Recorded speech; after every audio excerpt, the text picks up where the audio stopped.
Gondatisha Bakastini Party Mungno Rikshawi Kaijar Shanmung Shanai Haste Fabai Malalani Bagi Fai Shokpaika Fashalo CPIM ni Adongrok Memorandum Yafalaimani Bishinte Barangi Shanmung Unka Gondatishawa Parmeshwar Riang Thimari Party Mungno Rikshawi Bini Nukungi Borogno 50 lakh rang Yafanani Te Abai Bakshana Barangi Nukungni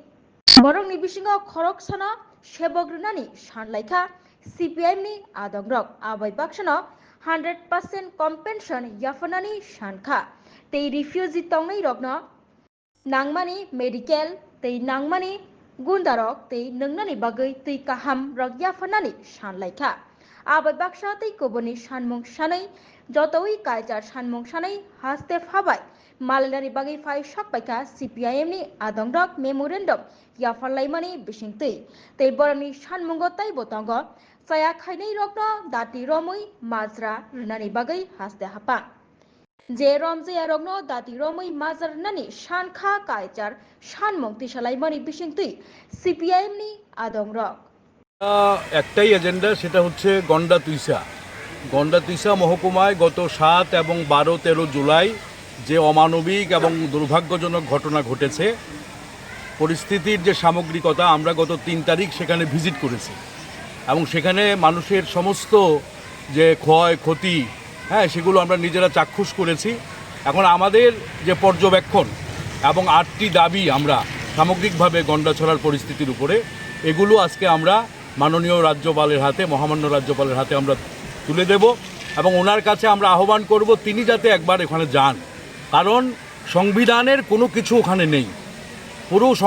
সাংবিধানিক কোনো অধিকার আজকে গন্ডাছড়াবাসীর নেই কাজেই সংবিধানে আজকে যে ভ্রাতৃত্ব সাম্য স্বাধীনতা এবং যে গণতন্ত্রের যে অধিকারগুলো আছে সেগুলো মানুষকে পৌঁছে দেওয়া এবং সবচেয়ে বড় হচ্ছে যে সমতা ইকুয়ালিটি সেটা হচ্ছে যে বিশেষত ক্ষতিপূরণের ক্ষেত্রে 20 কোটি টাকার উপরে সেখানে লোকসান হয়েছে মানুষের অথচ রাজ্য সরকার মাত্র 3,45,20,00,000 টাকা দিয়েছে মাননীয় মুখ্যমন্ত্রী 28 দিন পরে ভিজিট করেছেন এবং সেখানে গিয়ে তিনি আরও 2 কোটি টাকার মতো বরাদ্দ বেশি করেছেন কিন্তু এটা 10 থেকে 12% না যা ক্ষতি হয়েছে মানুষের তা আমরা বলবো যে 100% ক্ষতিপূরণ দিতে হবে এবং পরমেশ্বরের মা বাবা এবং পরিবার যে ক্ষতি হয়েছে সেটা পূরণ হবার নয় কাজে পরমেশ্বরের পরিবারে আমাদের রাজ্যে এটা একটা প্র্যাকটিস যে এত হিংসার মধ্যে দিয়ে আমাদের রাজ্য গেছে যে সরকার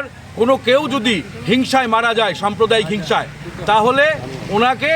দেওয়া হয় একটা করে সরকারি চাকুরি দেওয়া হয় এবং 50 লক্ষ টাকা এবং একটা সরকারি চাকুরি দেওয়া